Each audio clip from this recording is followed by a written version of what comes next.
মাস্তানি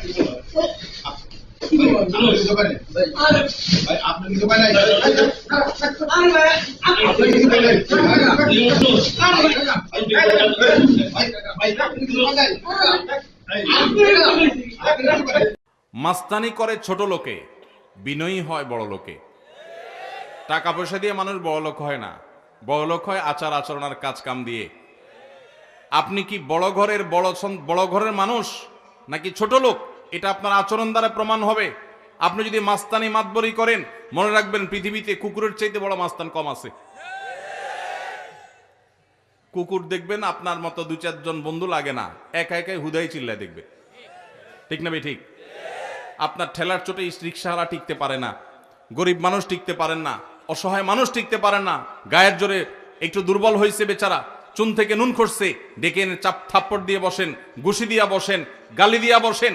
কিয়ামতের ময়দানে এই লোক, আল্লাহর শপথ করে বলি, এই লোক হাজির হয়ে যাবে এবং আপনার এই অপব্যবহার, আপনার এই দুরাচরণের জবাব সেদিন দিতে হবে, বিচার সেদিন হবে। আল্লাহ তাআলা বলেছেন, ওমাইয়ামাল মিসকালা যাররাতিন শাররান ইয়ারাহ, যাররা পরিমাণ খারাপ কাজ করবেন মুখোমুখি হইতে হবে তার পরিণামে। এজন্য মাহফিল থেকে শিক্ষা নিয়ে যাব যে কোনোদিন কাউকে কষ্ট দেব না ইনশাআল্লাহ, কারোর কষ্টের কারণ হব না ইনশাআল্লাহ, কোনোদিন কারোর কষ্ট দেব না। পারলে উপকার করব, না পারলে চুপ থাকবো। শরীরে ভাব আসলে নিজের মনকে বলবো, এ ভাব দূর হইতে সময় লাগবে না, দূর হইতে সময় লাগবে। এজন্য বিনয়ী হয়ে চলবো তো ইনশাআল্লাহ। এলাকা সুন্দর হবে, দেশ সুন্দর হবে যদি আমাদের আচরণ সুন্দর হয়। আমাদের যুবকরা যদি সমাজমুখী কাজ করে, আমাদের যুবকরা যদি সমাজের জন্য ভালো কাজ করে, মাস্তানি, গুন্ডামি এবং গায়ের জোর খাটায়া দুর্বলদের উপরে জুলুম যদি না করে, তাহলে দেশ সুন্দর হয়ে যাবে।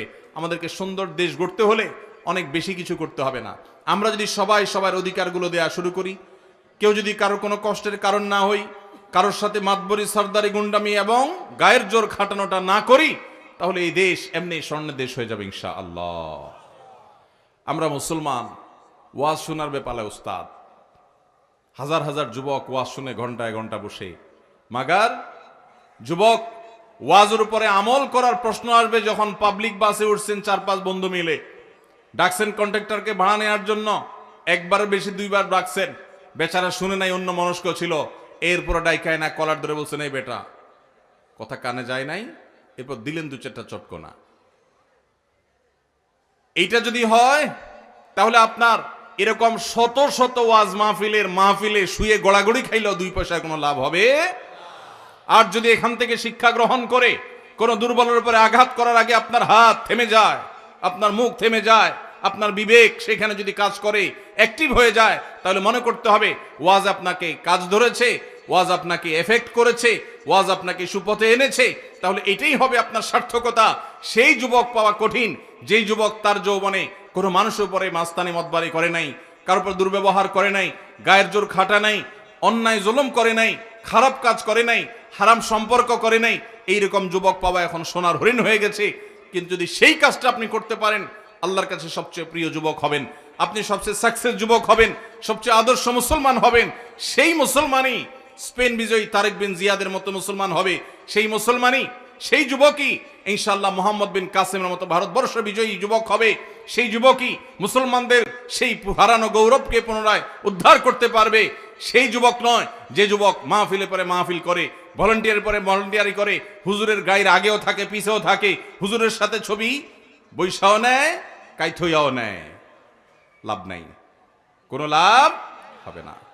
আমল করেছেন, ওই দূর থেকে মাহফিলের কোণা থেকে কথা শুনে নিয়ত করে ফেলেছেন, আমি এই খারাপ কাজ আর করবো না। এই যুবক সাকসেস। আর একেবারে স্টেজে আইসা বাতাস করছেন, কিন্তু সেই এই যুবক সাকসেস নয়। কথা কি ক্লিয়ার? বুঝে আসছে? আল্লাহ আমাদেরকে আমলের তৌফিক দান করুন।